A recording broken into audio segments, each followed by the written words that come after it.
Hello, FDU baseball fans. This is week 8 of potentially 14. The Knights baseball roundup. I'm, of course, joined by the head of the FDU baseball program, Gary Puccio. Gary, it's beautiful today. Why couldn't it have been this beautiful this past weekend? Your thoughts? Yeah, that's just the way it goes. You know, we had a little snowstorm Saturday, so. Snow. That's crazy. It actually was even snowing yesterday. But then, of course, today it's a little bit brisk, but it's still beautiful. It's sunny out. We're out in the field. It's very nice, the Nine Family Baseball Complex. We will be playing baseball tomorrow. Doubleheader. Hopefully Friday and Saturday as well. But single games on Friday and Saturday, right? Doubleheader tomorrow. Before we get started, first of all, FDU baseball alum, you have not sent in a question this week. Shame on you, all of you. You send in a question to this man. By next week, we will answer your questions. We should bring that feature back, but this week we have nothing to give you. All right, Gary.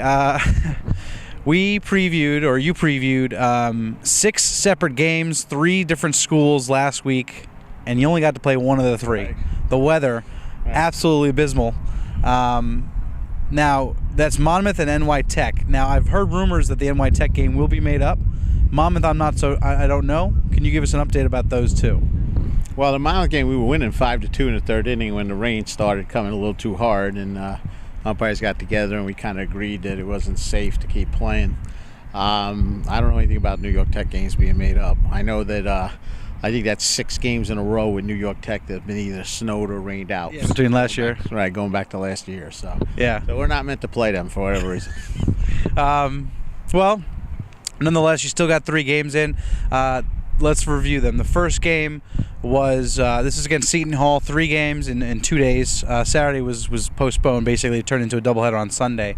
This is the Friday game. And now, was this sort of the fact that the guys had played just 2 games in 1 day over a 10-day span? Were they a little bit rusty, something like that? Because it didn't seem like the offense got things going in that game. As you fell to Seton Hall in Game 1. Give me some thoughts about that.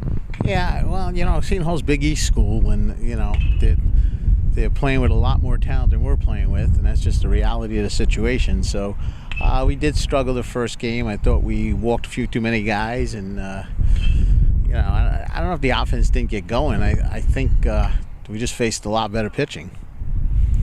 No, I mean, certainly. That weekend, speaking of good pitching, we're going to get to it. Seton Hall had a fantastic showing in the next game. That was Game 1 on Sunday. It was 4-0 Seton Hall. It was a one-hitter by their guy. I can't think of his. I think it was McCarthy. McCarthy. Now, this is Ryan McGrath's pitching, and McGrath has been having a very solid start to the season. We talked to him on the show recently, but he let up an unearned run in the first. Nothing in the next few innings, and only in the 4th and the 5th did they score the other couple of runs.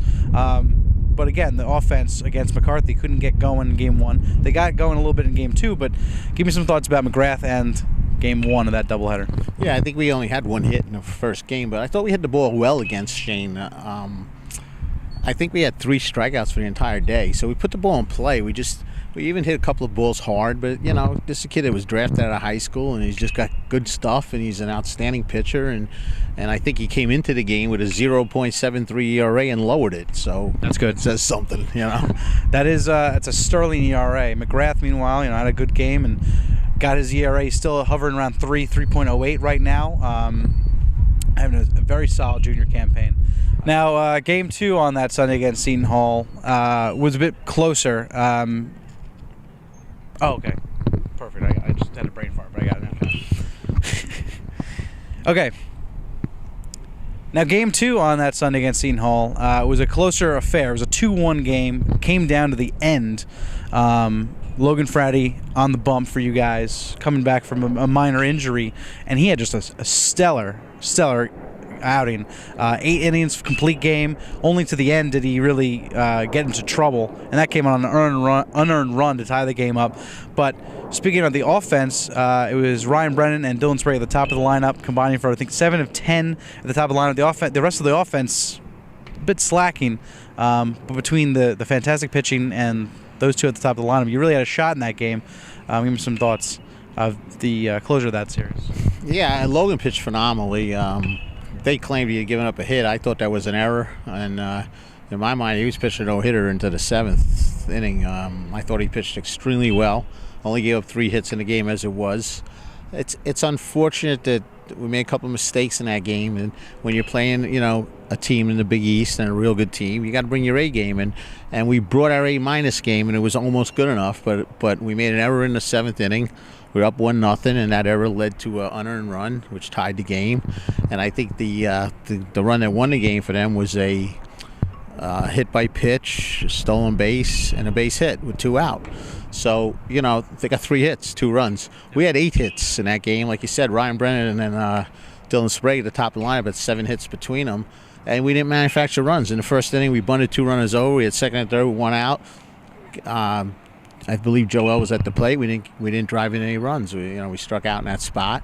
And there were a couple opportunities later in the game, too, where we had man on third with either 1 out or 2 out and just failed to deliver that run. And you got to get those runs home, so the game would have been 2 or 3-0 instead of 1-0, and that makes a big difference because obviously against a quality team in the Big East, you got to make your mark. I mean, you got to take your shot, and when you got your shot there, and I just felt offensively we had the opportunities and we just didn't execute well. And you got to give credit to Seton Hall for that too. I mean, you can't just say that we didn't get it done as much as they helped make sure we didn't get it done. And that's why, this is a team that last year was ranked as high as 22 in the nation in 2014, and they're over 500 and playing a very strong schedule. So they're usually a team that finishes at the top third of the Big East.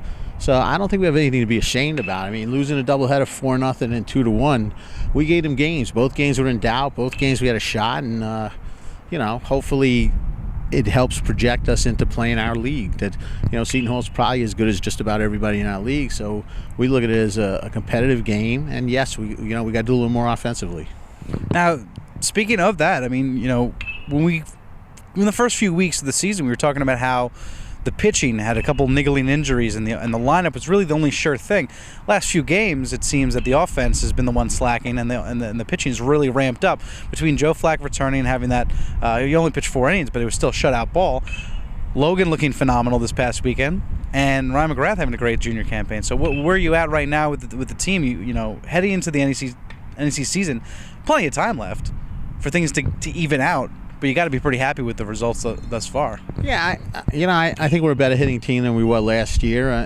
Like you said, we got 8 hits in that game, so we just need to string things together and execute better, and that's part of baseball. Like you got to be able to hit that sacrifice fly or move those runners over or whatever the case may be at the right time, and this weekend we didn't do it. I mean, that's going to happen. You got weekends you do and weekends you don't. This weekend we didn't.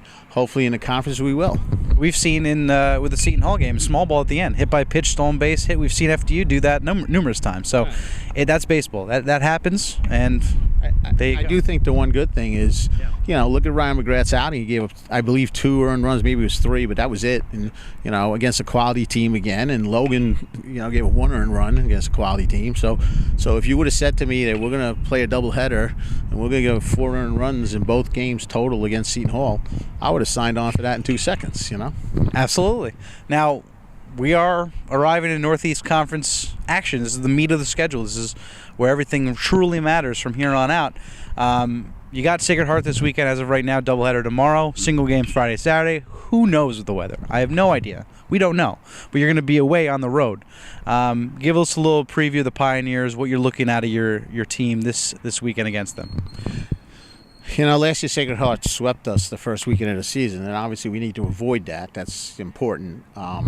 They're always a well-coached team. They always have solid pitching, good offense. Not a phenomenal offense, but a good offense, and they execute well. And, like I said, they're well-coached. So it's going to be a battle. You can't go by, I know they're 3-14 non-league, but you can't go by that because everyone's non-league schedule is so different. You're playing so many different schools depending on whether you went south, like we went west to Seattle, depending on what you did. So you really can't compare till now when you start playing in a conference. So, obviously we got high hopes. We think we're a pretty decent team this year. We know we got a couple shortages due to some injuries at different places, but for the most part, I think we should be a competitive ball club, and hopefully we will be.